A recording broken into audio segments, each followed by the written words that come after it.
Hello, everyone, and welcome once again to Saberlight Night's Fight Night. Love these. We get a chance to get to hang out with some really cool people like Alec Martinez and Tony, the Commander. And so we really appreciate you guys joining us this evening. How are you guys doing? Doing great. Good, good. Alec, I want to tell you, I got the sabers in today. All right, glad to hear it. They're still in the box, but I got them. So another of the legends that I really enjoy working with. So it should be noted, Alec is the owner of Celtic Custom Sabers, and he's actually sponsoring the Praxium tournament in October. Thanks, guys. Just thank you very much for that. Oh no, happily. I literally started doing this because I wanted to make sure that everybody was able to get sabers for tournaments. I know it was a lot of strain out of a couple of small companies for a while. So as we spread the load out, it's nice to be able to keep doing it. Absolutely. And they're really good fighters. They're really lightweight. They're very pretty. You do very good work, and our people really appreciate it. Oh, So, Yeah, I've been using his sabers. I've actually put my key sabers away. Because Celtics are just so much easier to use, and they're balance as well. So now that I got mine back, we're gonna practice with those. I'm trying to get my guys to go ahead off the key sabers. I think they'll fight better with the Celtics, but it's up to them. All right.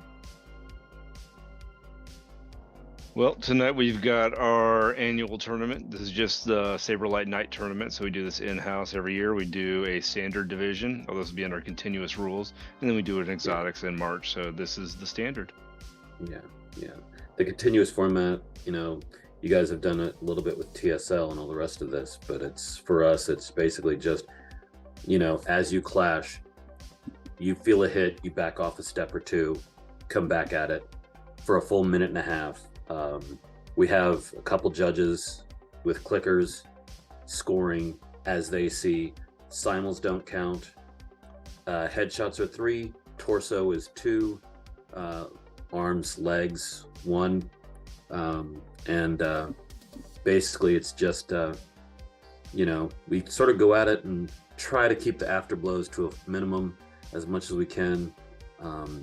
Tony, you fought with us before, and we are control, and so therefore those types of things we don't have to really worry too much about baseball hitting, but we try to keep all that, but so it's mainly just geared towards contact boom, and then okay, this is what would happen. So it really ends up emphasizing things like defense, which has kind of been, for us, I would say, probably one of our little things that we need to work on the most is our defense, because everybody works on being first and getting there, and nobody really works on defense too much. So being able to defend as well as being able to touch too, those are some of the things that this ends up being like, oh, I need to work on this, and strategy too, of like, and this is the thing that I think that Ryan, I think that you noticed too, 2 more headshots or 1 more headshot would have made the difference between who won each of these matches.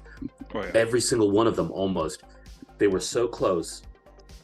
Had one person just 2 more body shots, and it would have meant the difference between who won or not lost. I mean, every single bout, it was that close. So these are really good fights. Is a lot like our melee rule set. Some differences: we use a lighter blade. Sure. Don't have thrusts, but basically we've learned over time that you're exactly right, is to develop the patience to wait and do a little bit more defense. Otherwise you do get simultaneous hits.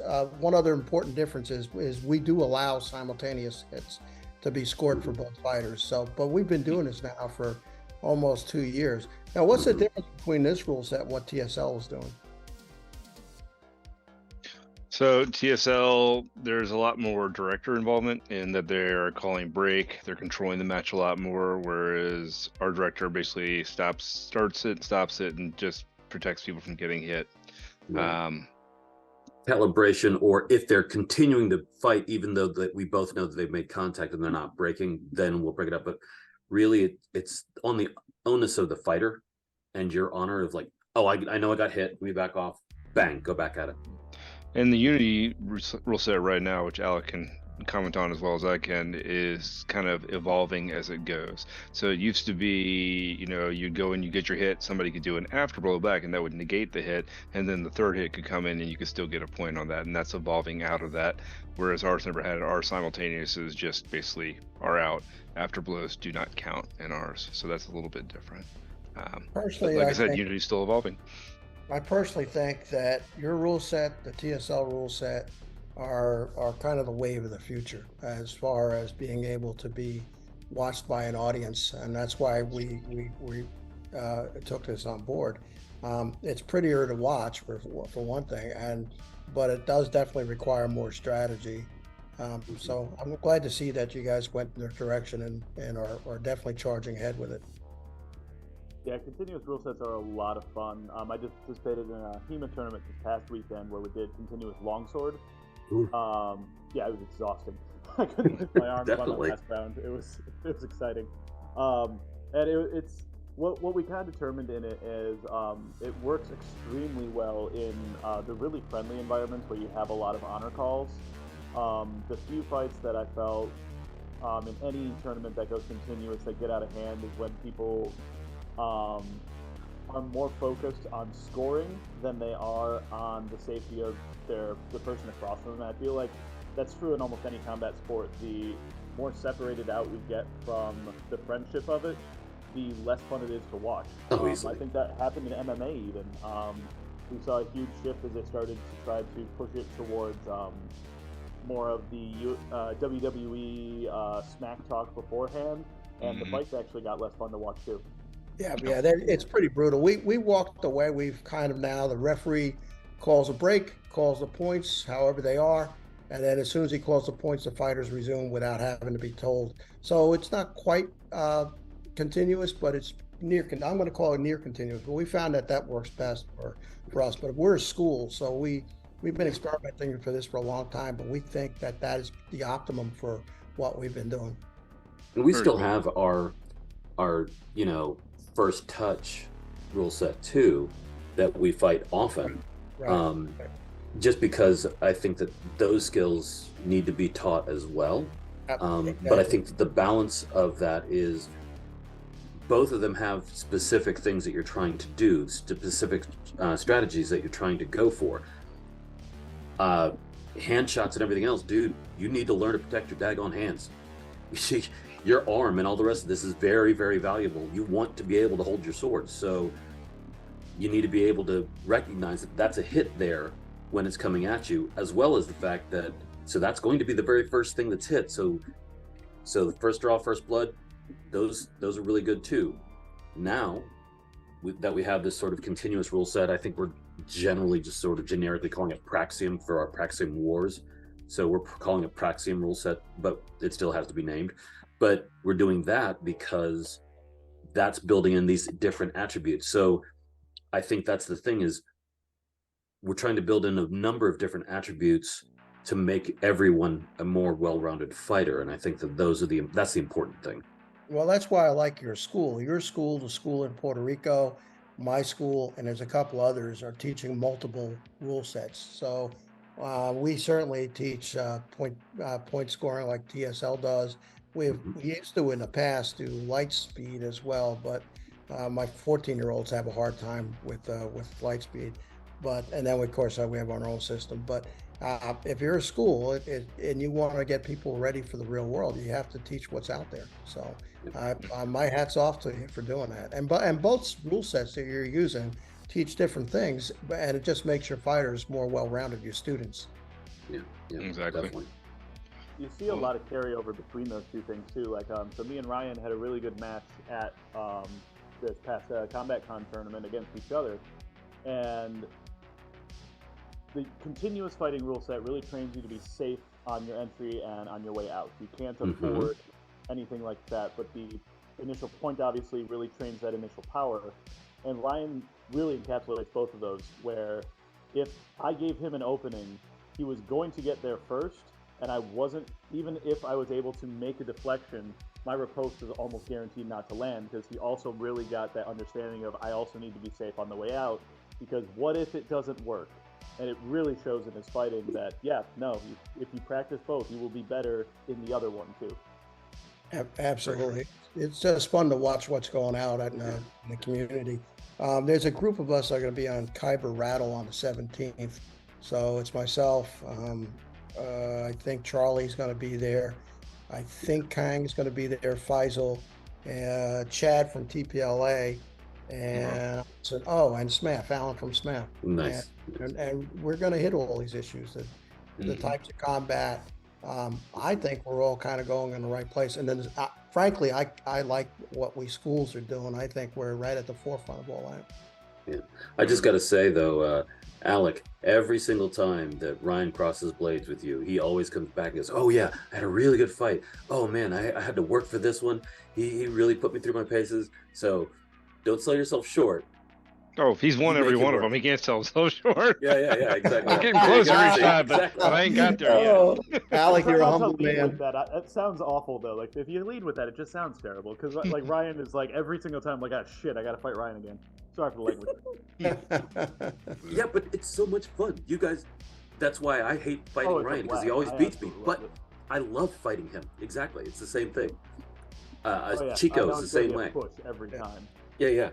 You fight Chico, you know you're going to lose. For me, anyway. I know I'm going to lose, but damn it, I love fighting him. He's so good. He's so precise. He's so fast. He's got a gas tank for days. And I'm like, how the heck am I supposed to keep up with this guy? But it's so much fun. So much fun.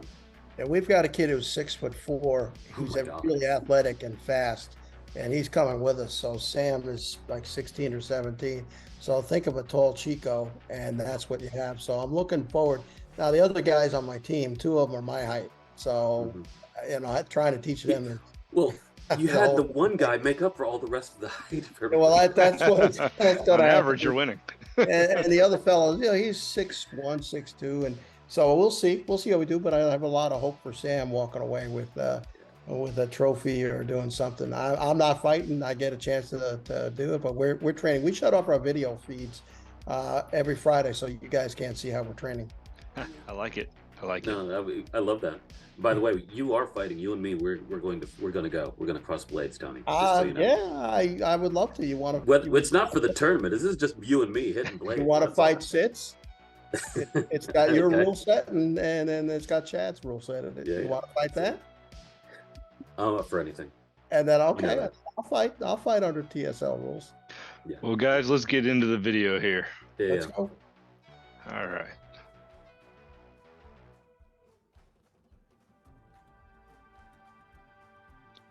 Michael, I believe, versus David. Yep. Both very experienced martial artists. Which one's which? Michael's on your left in the red. Yep. Okay. And David is on the right. David in blue. So David actually just started as Chico's apprentice. Oh, wow. Yeah. He's also fairly new to us and what we do and how we fight and stuff, but he's come a long way really quickly. Is he a HEMA fighter or a different martial art? Kendo and Tai Chi, a little bit of Kung Fu. And He actually had his first tournament, TSL tournament in Vegas, and he made it out of his pools and he won his first elim. So that was very impressive. Yeah, strong kendo background, like any other strong sword sport background, really comes into play in this. Well, with Michael, watch his defense. His defense is phenomenal for the most part. it's insane. And footwork too.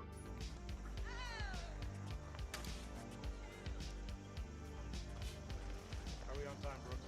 18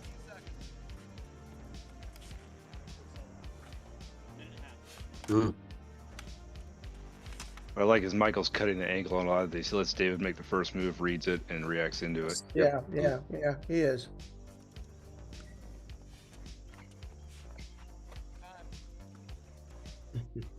That's it. Yeah. I love that. Yeah, not much of a height difference. So No. left depended a lot more on the thrusts, and it makes a difference in this one.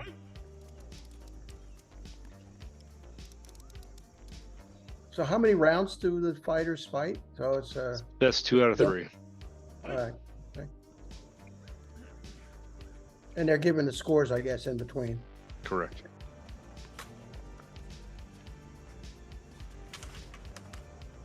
That was a good job, David. Yeah.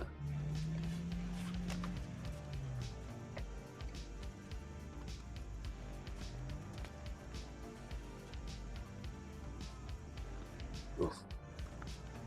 That shot.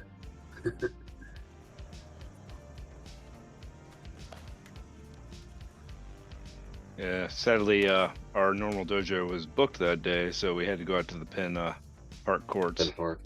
which is old school for us. This is where we started. Yeah. How was the temperature? Oh, Actually, it's wasn't that gorgeous. bad. It was like 80. Yeah, yeah.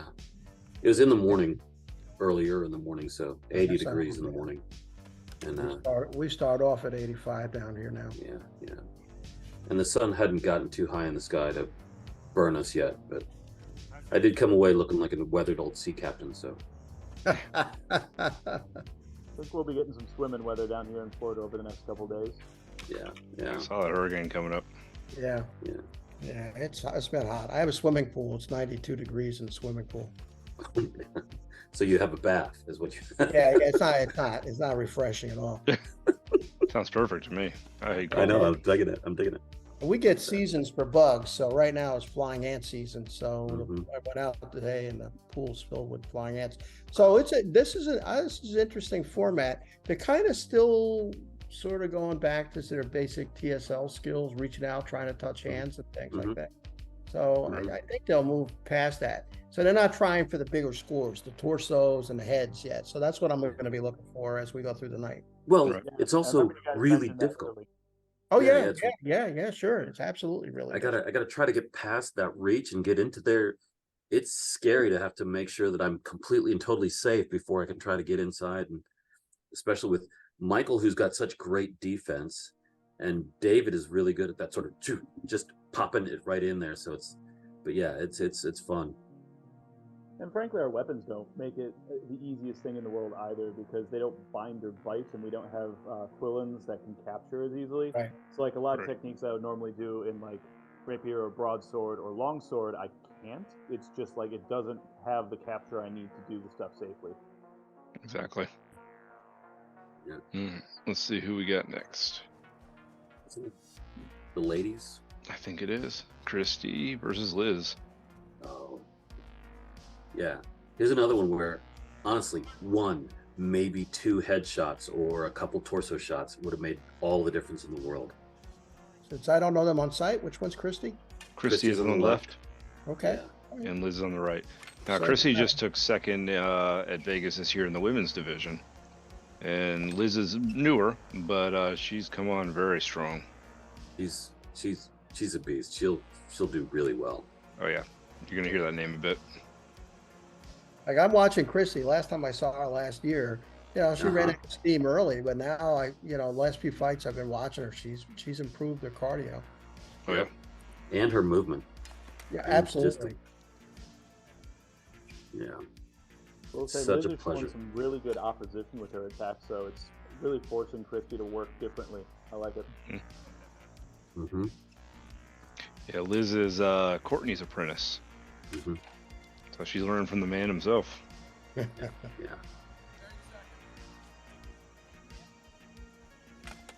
And she'll also mimic you. She'll see something that you're doing, and then she'll like, okay, I'll pull it off too. She pulls a Ryan. She'll like, okay, I think I saw that. I think I can do that, and so she'll come back and do it to you. So I enjoy that.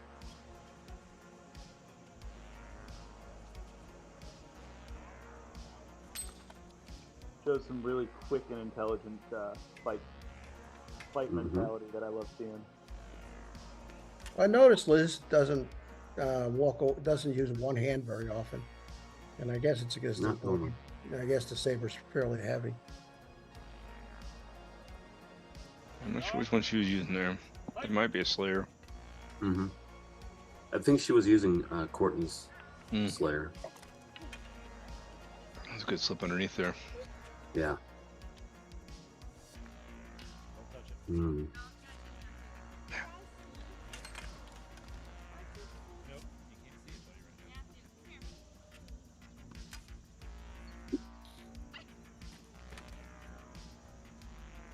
What I like about Chrissy's being very patient. Oh, she is. She's really waiting for her opportunity. Liz needs to move around a little bit more, I think. Yeah. Yeah. She's linear. Mm-hmm.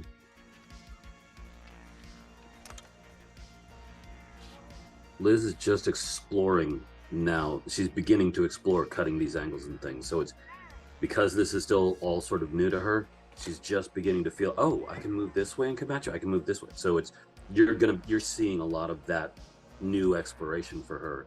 Yeah. And Christy, who, you know, she's been kind of, so now she's kind of getting her legs under her, moving around laterally and stuff. And so it's really interesting. I see lots of opportunities for blade sweeps, Mm-hmm. but they don't seem to take advantage of it. Well, I mean, if Liz wanted to, she'd be really cheap about this. If you notice, Christy's still got her Suba on, which by our rule set would be a target.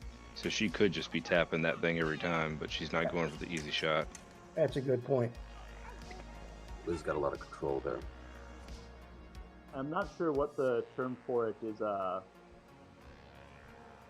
outside of the German system, but there's something called Krumpau, where you attempt to beat the blade offline with a crooked cut, and you find that it works worse in TSL and similar environments because it's easier to recover your tip, which puts your arms in more danger. So while a sweep works well when you're talking the quality of a movement or when the blades have a little bit more weight to them, it is harder to pull some of those and be perfectly safe.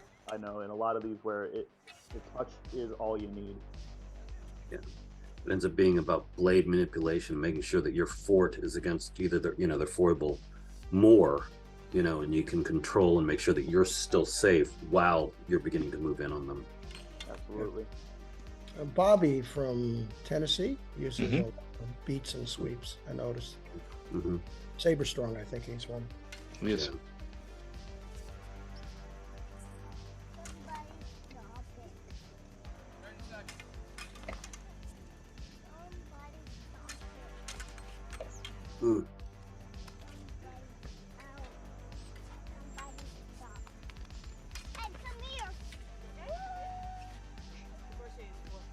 Something that I'm seeing Christy do really well is those one tempo movements where her defense is also her attack. That can be really useful in tournaments like this where any little touch can do you. She's doing that excellent, so she's not given the opportunity for a riposte to her secondary intentions. Yep. That was a close fight. I think that was by 1 point. Yeah, and they're the first ones to go the full 3 fights too. So it's just so good. They both did so well. I was really, really just. I like watching my new fighters do well. Absolutely. Christy's come a really long way, and Liz, the sky's the ceiling. It's just. All right. We got Vince and John Marshall. I'm going to root for John because he's 5'5". Vince is not tall either. I thought Vince like 5'3". There's John on the left in the yellow. Yeah, I'm bringing a couple guys around the same size. Yeah. I find the height disadvantage is honestly really biggest in the places where you can't hit hands and arms. Right. Yeah. That's where I feel the most limited. I fought Seth Beam at Combat Con this year, and he is A nightmare. probably somewhat related to Goliath biblically. Part Nephilim, Like Michael Sprague. Yeah. And it wasn't his height that beat me. He was just a better fighter that day. I was able to take for the hand, take for the arm. The target was presented. He was just a better fighter. I don't think it was his height that won that one. So when you have the arm as an available target, it makes it a lot easier. I do find it almost impossible to fight bigger fighters when my only allowed target is a deep target. Yeah. It's really difficult to have to move in on them. Yeah. That's why we all are very happy when we finally get to climb the top of Mount Sprague. Oh yeah, you get a headshot on him. That is worth something. If we ever tap the top of his head, it's like, dude. and he has blinding tip control too. So if he's fighting in an extended stance, just enjoy that. Yeah.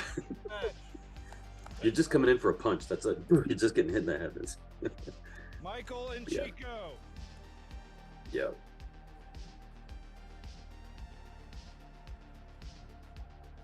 He's running around with 8 of mine right now, and we still have 20. Just ready. All right, John will be our red fighter. Vince will be our blue fighter. Fighters ready. On guard. Fight.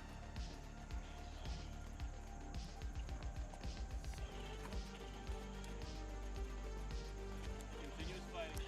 Keep going.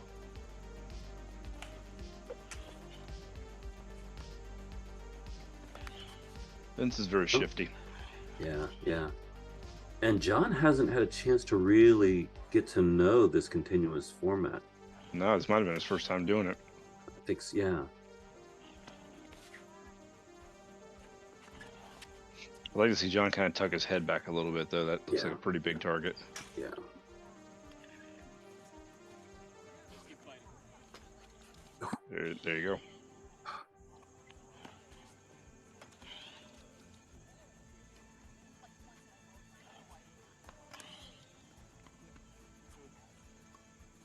Hmm. 30 seconds.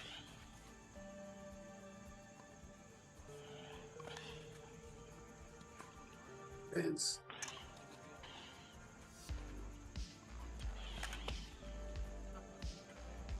Hmm.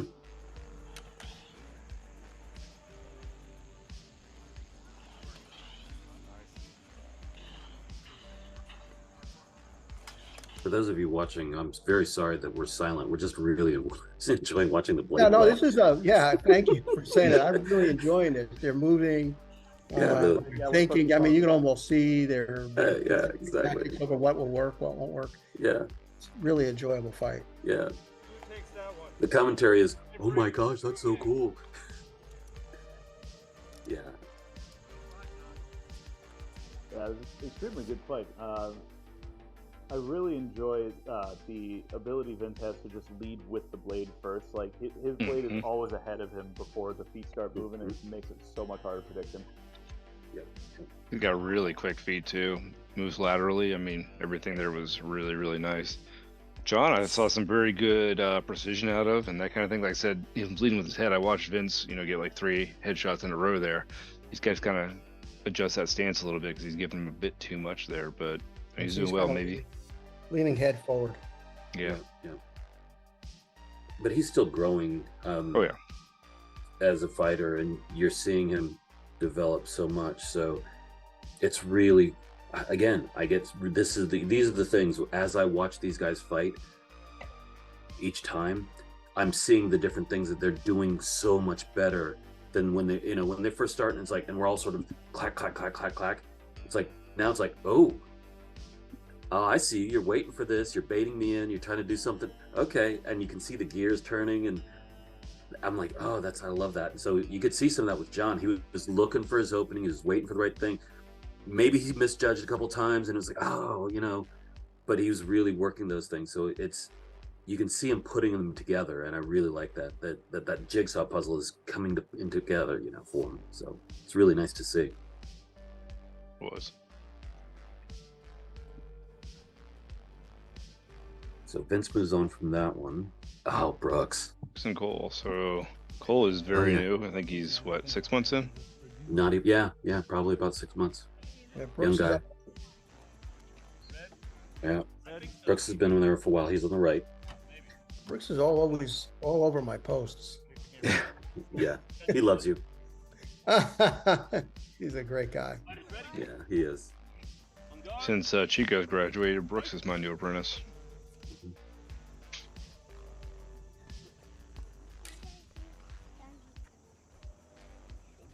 Cole has a lot of raw talent. Easily.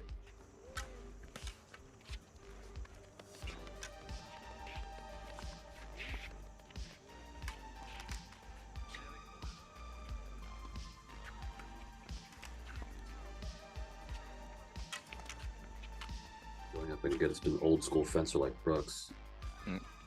Well, even naturally, most of his attacks, I mean, right now he's looking a little bit linear, but he tends to shift just about an inch or two to the left on his attacks, which helps kind of open more of Brooks up.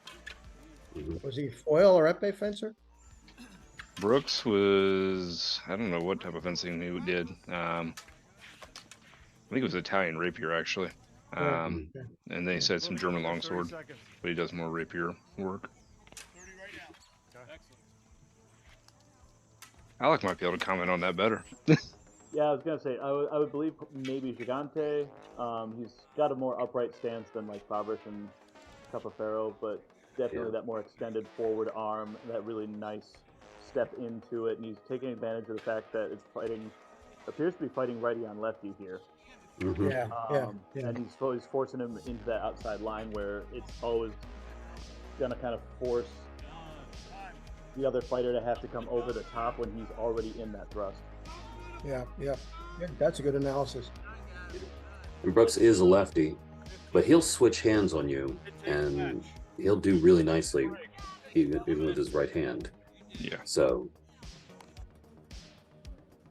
plus his reach is just forever across the. Yeah, he's almost as tall as Sprig. Judges ready? Ready. Ready. Fighters ready?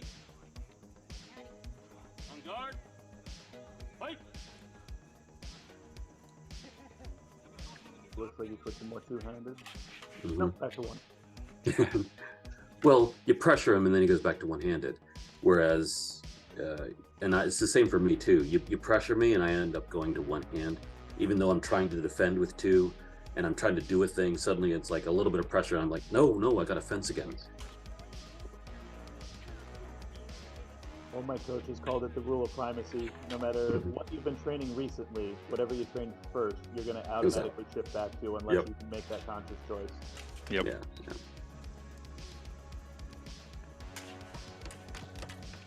I was a college saber fencer. It doesn't work with heavy grade blades, so. No. Heavy grade blades, no, not so much. No. So I've had to learn to adjust around that.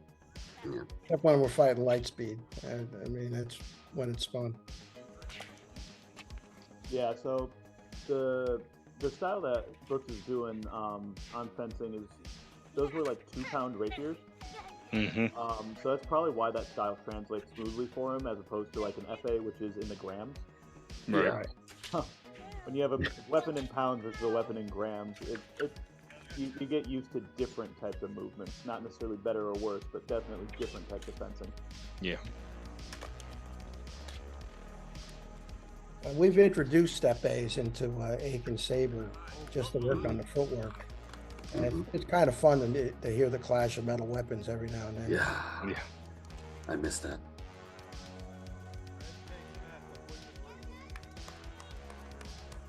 Nice.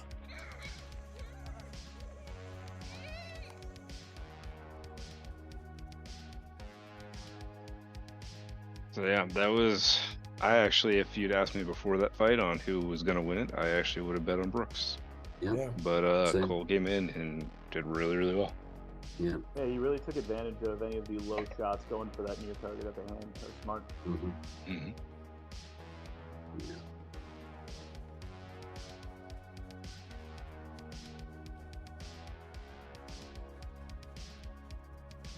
Oh.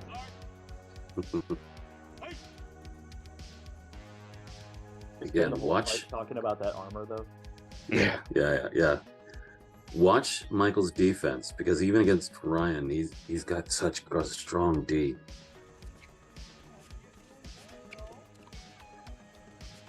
But can he outpace him?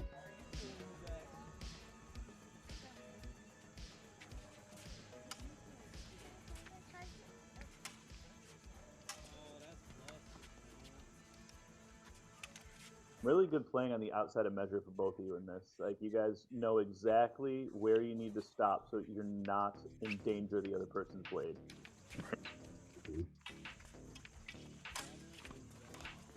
Really emphasizes the chess match. And Michael's footwork, he'll do this replacement step, raise the foot, when a low blow's coming in, and just, it's old school Filipino martial arts, it becomes really nice. Nice block. Yeah.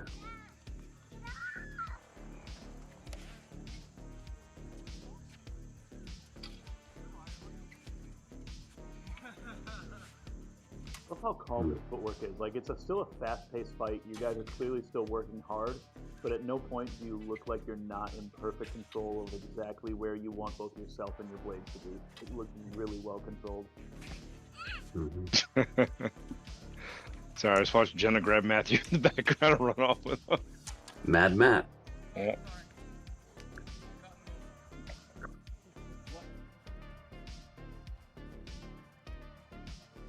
I'm glad that you could focus on Michael's weapon instead of Matt coming.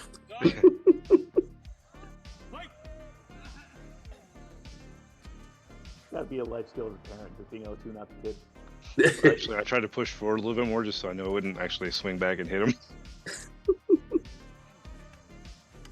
That parental eyes in the back of your head, just knowing. Yeah, exactly right. That dad vision. Reach out and catch him.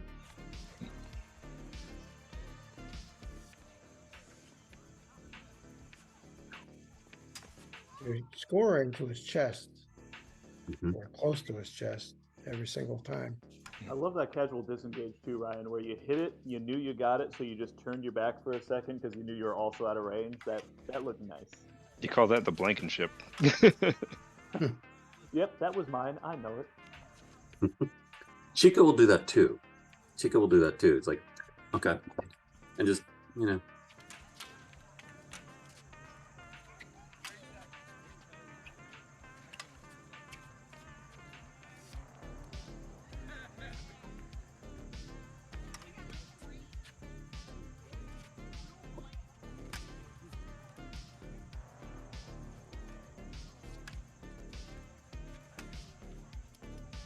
Great play.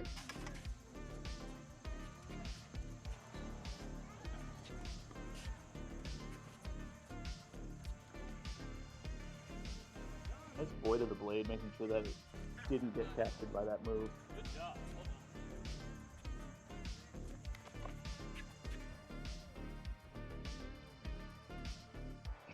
So Michael's always a wild card because that defense is so strong. I was able to get around a bit more than I normally do there. But he's a very, very good fighter and a very intelligent fighter. Like Alec was saying, both of our measures are damn near perfect in that fight. Mm-hmm.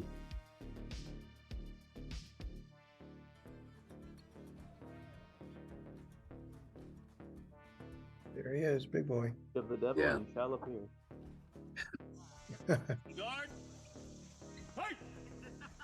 See, and these two are so much fun to watch because they're so different. And Sprague takes care of his opponents, like Christie and stuff, to make sure that, you know, because he could, any one of us, he can just freaking knock us our heads off like a T-ball. But he's really very specific about his point. He's very specific about what he's doing. And with Christie, she's really taken a lot of lessons from what Sprague does. Mm-hmm. And so she'll begin to, oh, I see you dropping that. Okay, she'll move around him. Watch the way she handles him, and it's really, really interesting. This is why these are fun fights, because they are different, but they move and blend back and forth together so well. Greg also does the Inigo Montoya very well and just swaps hands randomly. He does. So smoothly. I love it.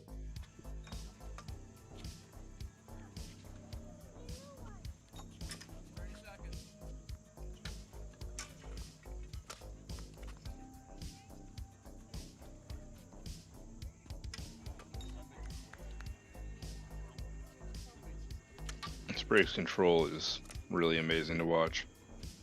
He seems so strong the way he holds the blade. So even if you tried to smack it out of his hands, it looks like It doesn't move. it doesn't move. No.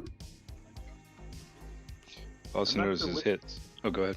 Not sure which one he's using, but I know he has one of Mark's like extremely well balanced swords for one hand and two. And when he uses that thing, it's good luck beating anything offline. Yeah. On guard. Fight.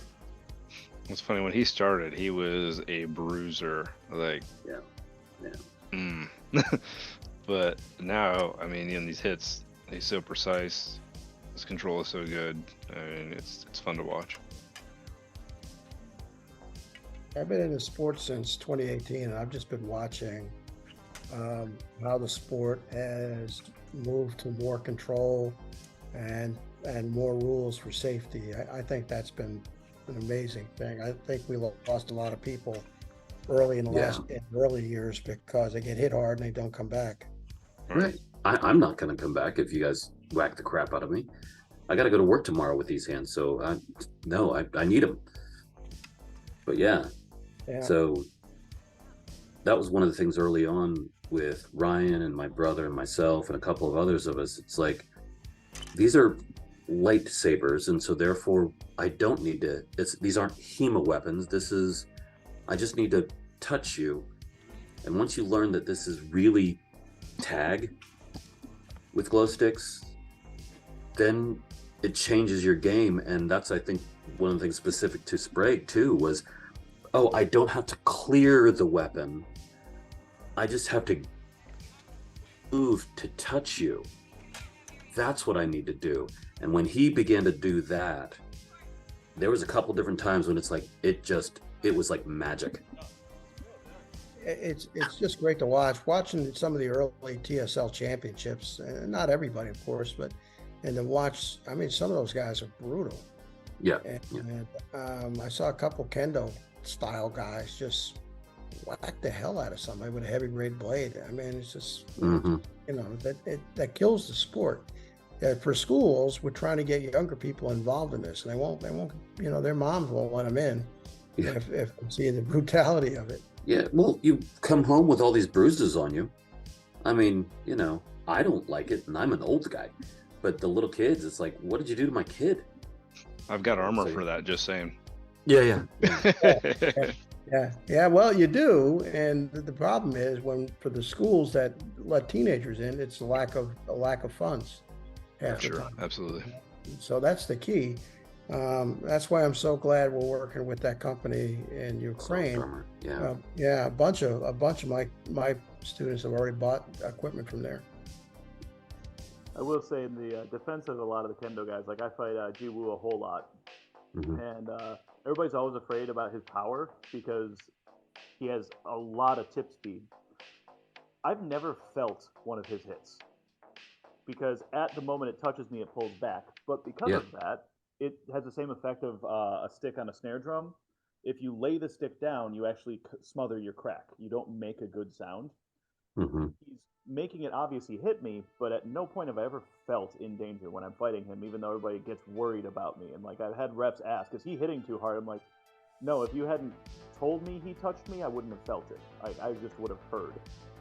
So in defense, some of those guys like are really well controlled. It just doesn't sound like it. Right.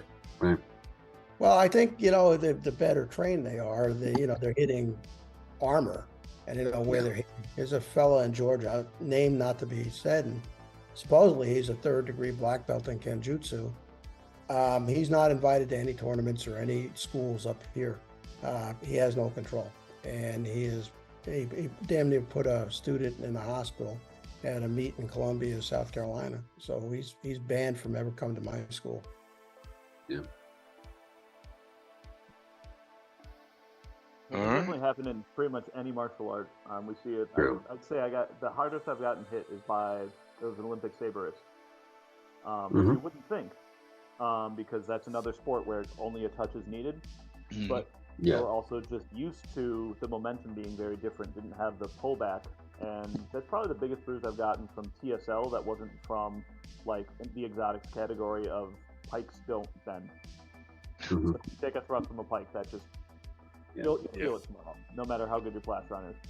Yeah, I mean, well, Olympic saber is so lightweight. I mean, that thing, if you now shifted over to a lightsaber, it has a lot of speed to it if you don't control. That was where the early years of light speed were like that, and they're just like TSL. They've gone a long way to controlling their hits. So a lot of the hits that were causing welts and bruises and maybe a broken finger or two, those seem to be in the past. Yep.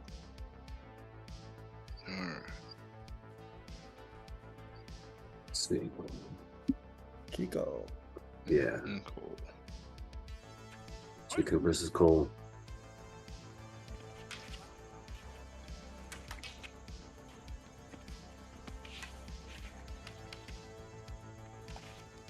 Chico is ready to go. Yeah. Yeah, Chico's I was gonna always say, ready to go.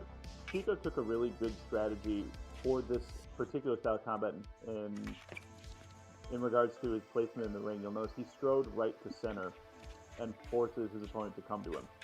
Yep. It controls that measure immediately, and like not like in the establishing dominance, but just anywhere you go, you're now equidistant from me. I know where you are by your relation to the ring. It was a really smart play to start this, and you notice he's still commanding that center very well, very well. It's also just some beautiful prior posts. Yeah. There it goes.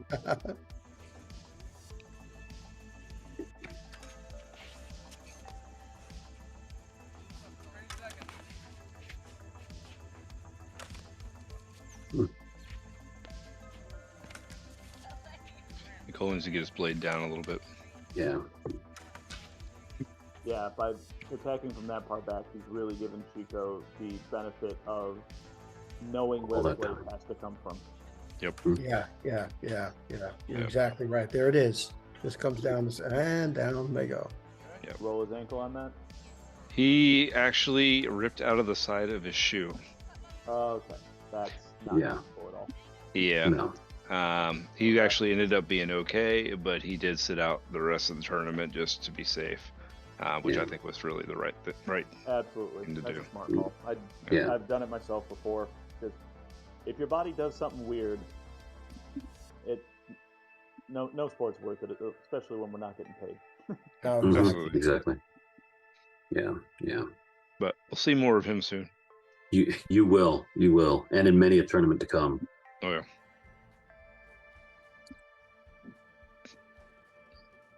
Vincent Tripp. Mm-hmm. So Tripp was a saber fencer. Yeah. Don't And say.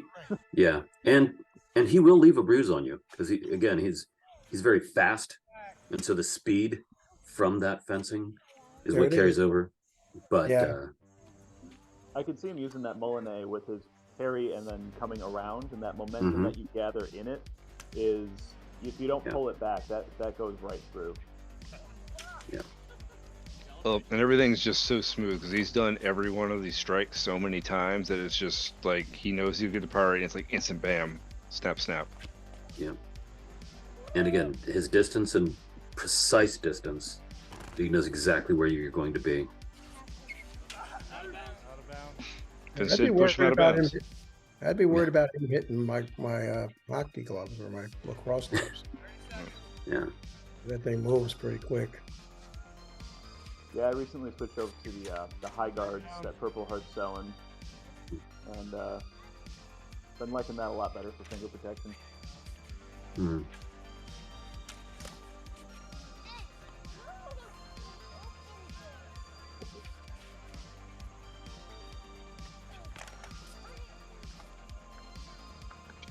Vince is doing a very smart thing here. So everything Tripp likes to do is to back up and then attack.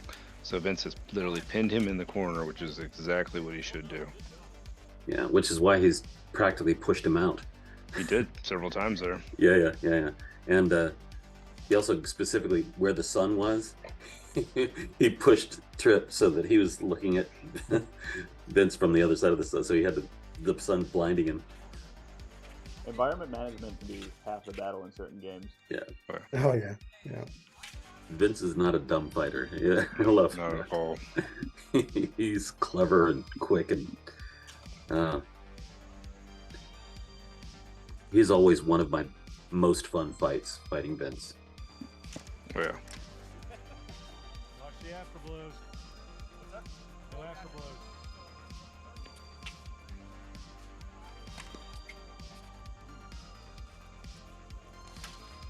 Mm.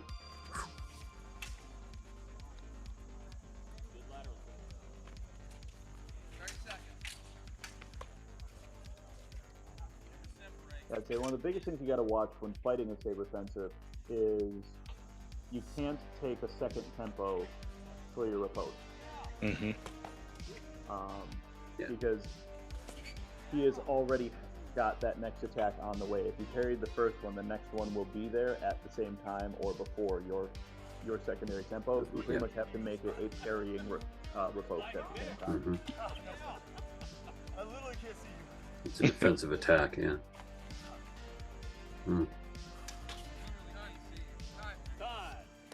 See, again, if you're watching the shadows and watching where the shadow was lying, it was always attacking Trip.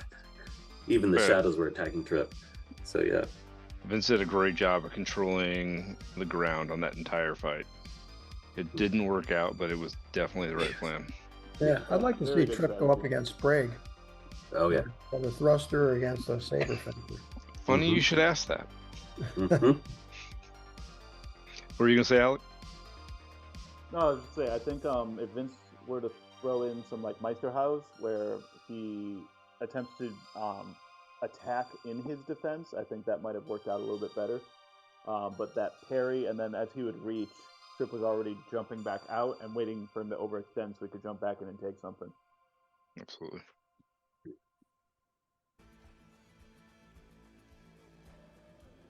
There's my man Sprague, the other Yeah. old man, and Chico.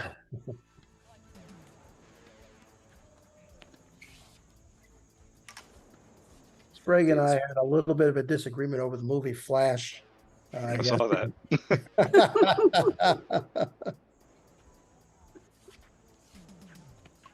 That's why we do this, so that we can have these disagreements. And it's so Exactly. much fun.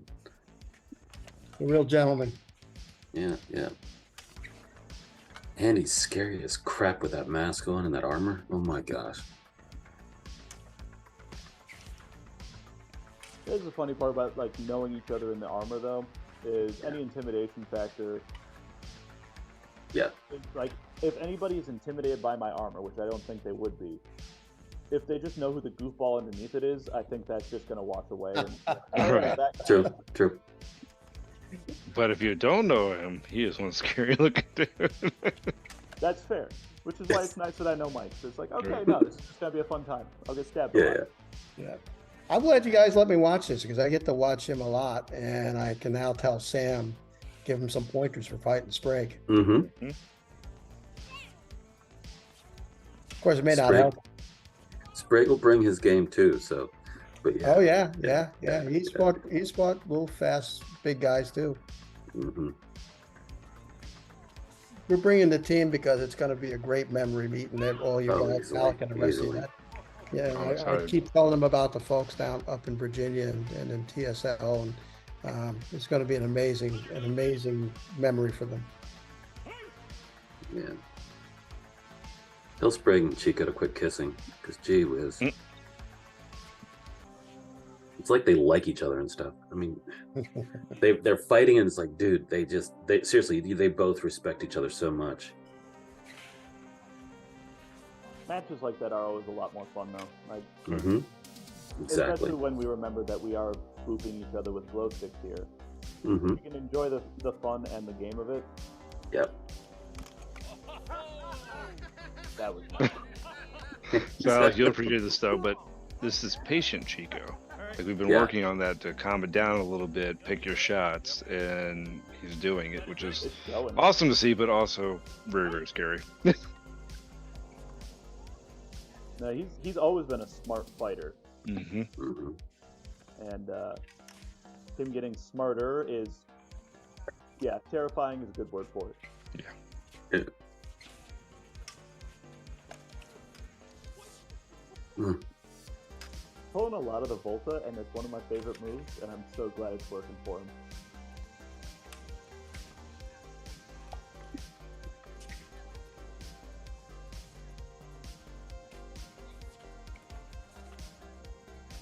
Chica's footwork, jeez.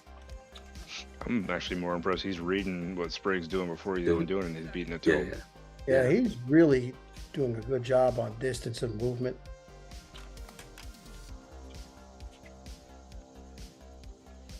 And that he can do that to Sprague is so, it's just so good to watch because Yeah, Sprague is impressive. Sprague is patient enough. Sprague will wait for you, and you will make that mistake, Correct. and he'll make you pay for it every single time. But Dude. This is interesting to watch Sprague try to chase him around a little bit. Yeah. Ooh. Oh.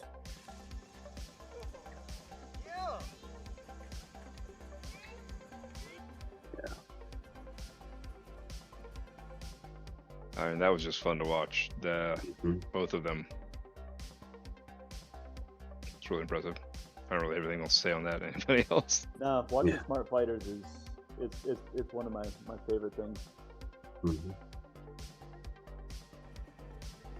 Well, you guys have so many quality fighters up there in Virginia.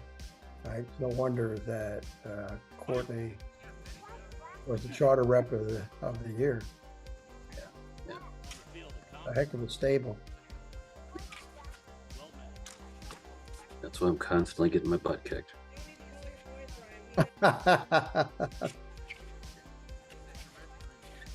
This is fun. Trip and Ryan always get to fight each other, and so you'll see them. They know each other, and we started training together in when COVID hit. Yeah. Oh, good one.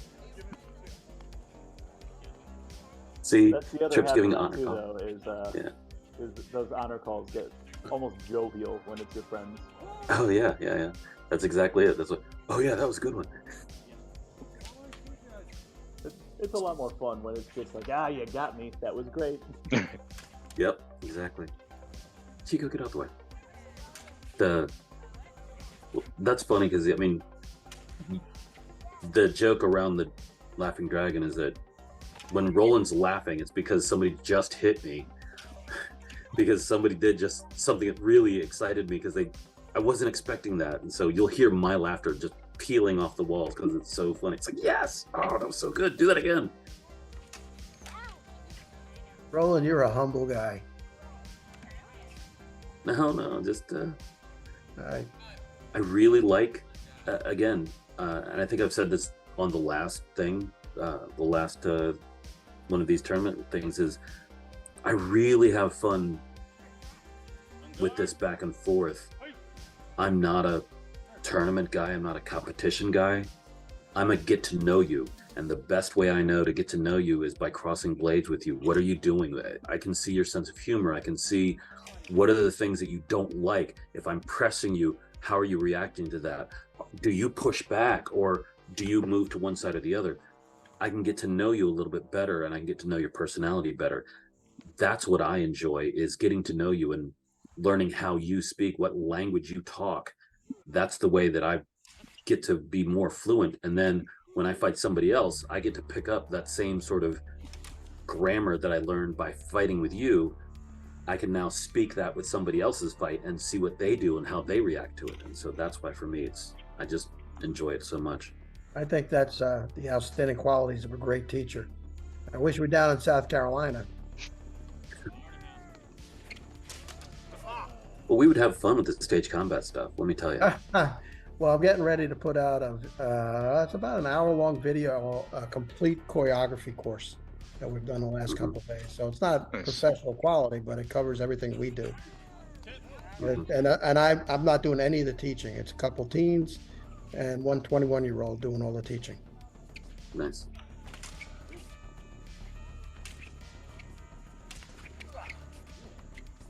Yeah, see, that's my background is stage combat, and that's what so yeah. It's a lot of fun, that's for sure. Yeah. Nicely done. It's really good. Any comments on the last one? That was a lot of fun to watch. Ryan, I thought you did well. You did a really good job forcing him to try to circle parry over the top and then coming right underneath it. That was, I feel like that was one of my favorite styles of points that you were pulling on, and is you would come in, and as you would try to do that like classic saber parry to push you out, you just would let it push you into your new target. You weren't letting it throw you off. You were just going, okay, now I go here. Does Trip ever use two-handed grips? Because Not really. 2 fights I've seen now, and it's all one-handed grip. and which gives him, you know, a little bit of reach, but not as much in the way of defense. It's a little bit slower defense sometimes. Well, if you look at the saber he's using too, it's probably about 7-8 inches shorter than our Shorter. max length, which is why he's so fast with it. Yeah. But He it gives goes for up a the lot of reach. speed. Yeah, he gives up the reach for the speed and the Right. precision. Right, but then he's facing somebody with a saber as fast like him, like Yeah. Ryan, who's fast, but he's got Yes, 7 inches more on his saber. Yeah. Ryan, let's see, what saber you using now? Was that the Excalibur Chico designed? No, that was Slayer. Gotcha. Okay. For these, because of the no Suba. Right. Yeah. Subas would be a point. Sense. I don't know if you guys know, but I think TPLA is getting ready to make replacement chassis for the key products. That would be amazing. I was actually getting Clayton to start trying to figure out how to do that because, yeah. Talk to Chad. I bought 2 from Chad. They were supposedly on their way here, so I'll let you know. Okay. But they're Please. supposed to work in either the Persuaders or the Slayers. And I That'd be perfect. already told Alec about it. Alec Yeah, just, it'd be good to have that stuff back on the market. That's yeah. We need Slayers. We need Slayers. Well, Slayers I and wanna, Persuaders. I mean, I've got so Mhm. many of them that I would love to have them all up and working. yeah, I've got about 8 of them myself, Mm-hmm. 8 or 9, something like that. That's just my own, and then in the school is probably another 4 or 5. All right. Third place match.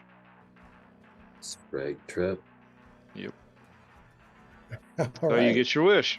I do. I get my wish. I'm looking forward to this. And somebody's singing.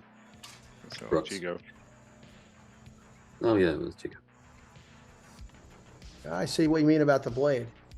Mm-hmm. Alec, what do you think about his using a shorter blade? So it's not my preference, but I'm also more of a rapier fighter than a saber fighter.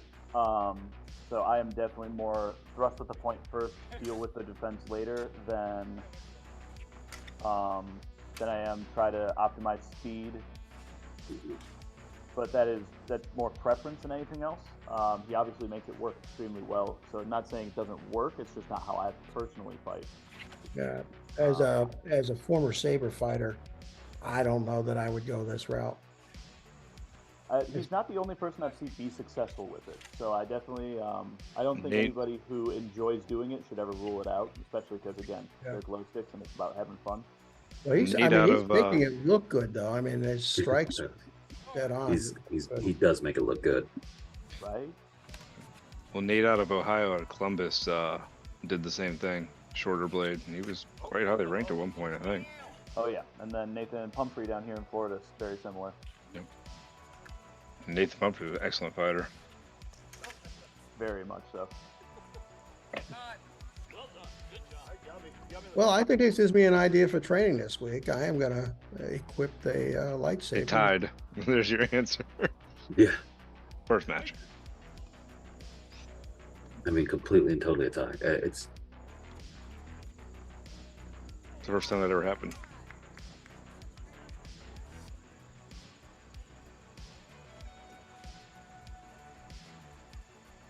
I mean, even the judges were all like, "No, this is this is what we got." So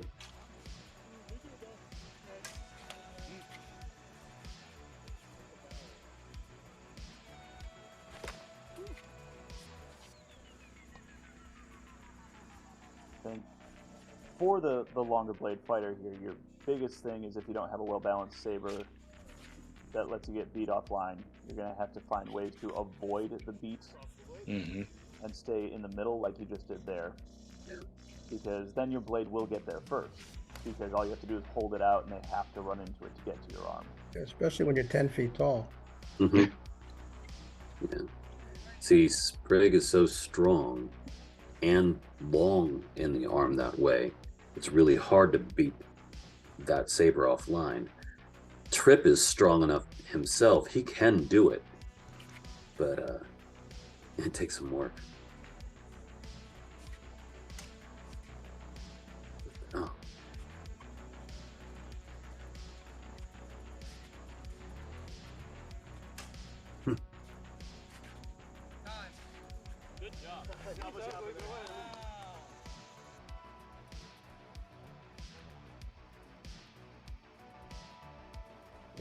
Hey!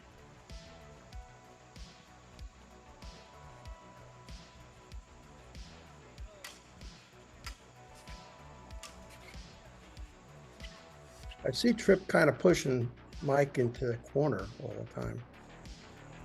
But Which is surprising. I mean, because normally Trip fights, I mean, when we'd fight in the field, I'd literally run him across like an acre. So we didn't have any like boundaries. But Sprig also, you know, likes to back up on his hits too. So we're both very intelligent, thinking fighters. And especially in this scenario where you have a fighter who has a reach advantage and is willing to keep that tip forward, being able to control the measure by not letting them retreat out is a very smart strategy. Yeah. 30 seconds. Oh, no, that's point Sprig. Call me on the first. Point Sprig. And fight.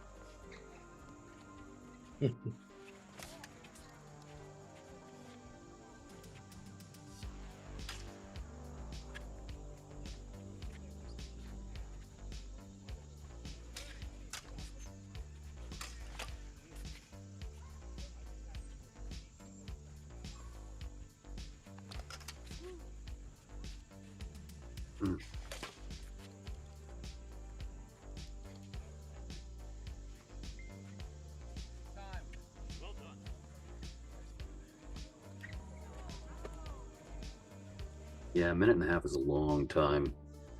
For continuous, it is. I did Unity for the first time. I about died fighting Tony. What was that doing? Yeah. We went to 5 overtime. And when that one was done, I literally I made it to the edge of the ring and just collapsed. Sucked wind for at least 2 minutes and rolled over and got up.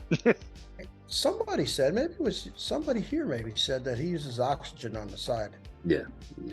He does. which is, and he's already aerobically in great shape. I see him bicycling all around in California.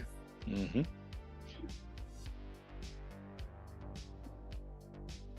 All right. Finals match.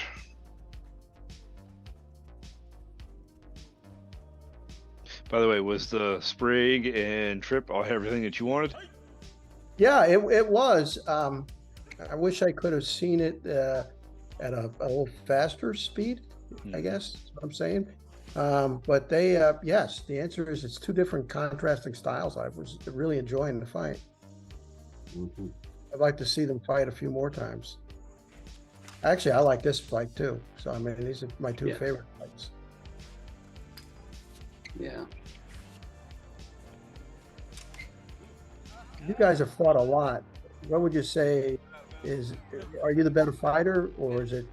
Oh, I would not even go anywhere to say that. I would say that Chico's a better fighter. So it's pretty much he takes maybe, I don't know, 3 out of 5 matches kind of thing. Yeah, I think that'd be a safe bet. What do you think, Roland? Probably right in that. Because Ryan's a smart fighter. Ryan's a patient fighter. Ryan's a mimic. He can, so Chico got the gas tank and young and strong and fast, and that stupid scorpion strike just kills everybody. So it's a really fun matchup. And I mean, you're flipping coins on who's winning whichever match. It's just, it's who's being more strategic and who's thinking about it more throughout the fight. You're watching these chess matches go on, and quite literally you're just, oh wow, that was really, just every single time. It comes down to blade play, patience sometimes, It's a lot harder to be patient in a continuous rule set because there's not the killing time aspect you always get. Yeah. And honestly, a lot of times it's just who made the fewer mistakes than the other guy. Right. Watching the fight is so both physically looks even. I think Ryan has the better form, but Chico certainly seems more explosive. Yeah, it's a katana. I'm not going to argue the explosive at all because, yeah, I think Chico is pretty much Mr. Explosive. Yeah, he sort of gets in, and all of a sudden, the next thing you know, he's jabbing you. He also Exactly right. eliminates his tells really well. Yes. He's not just fast. You don't notice he's moving until it's too late to do something about it, which is Yep. also it is a sign of very good technique. Mhm. He's just letting you know, that's all.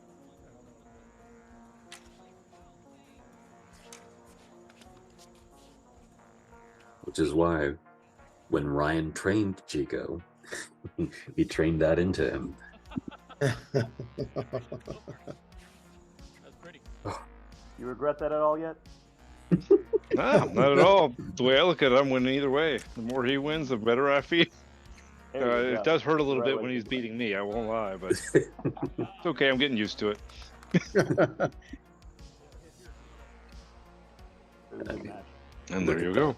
There Yeah, he goes. that's it. What the winner get? So the winner on this one, we had trophies, and then he gets a championship shirt. Mhm.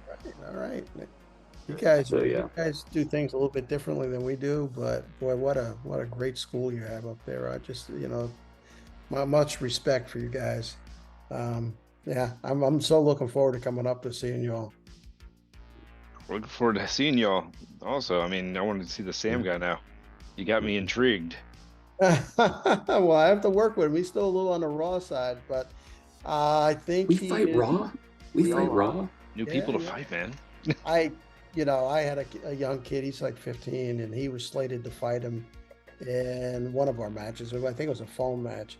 He goes, "I don't want to fight Sam," and so he ended up somehow. I don't know how he did it, but he threw me to Sam, and I just barely lost to him. So Sam is my Chico. He's kind of surpassed the master, because I'm just a little old short guy trying to get in on him. But because of our rule sets, when we fight, I can generally win our right away rule set where I have that sort of the edge. But he does what you guys he does a really good job of backing up on me. So then it's hard for me to get in on him. But when it comes to the melee, which is sort of like your rule set tonight, we have to fight it two-handed. That's one of our requirements. And he's just too tall for me. He's too tall, too fast, hard for me to get in there. I'm slowing down. I've noticed that this year. I get a little clumsier and I'm slowing down. I'm saying that, Roland, so that you have lower expectations. Yeah. Yeah. Then I'm gonna bring the oxygen with me when I fight. Yeah, you. As someone bring who's that out fought to- him and who, like I said, got outgassed by a 60-year-old at TSL, yeah, he's full of shit. Don't even. Mhm. Yeah, no.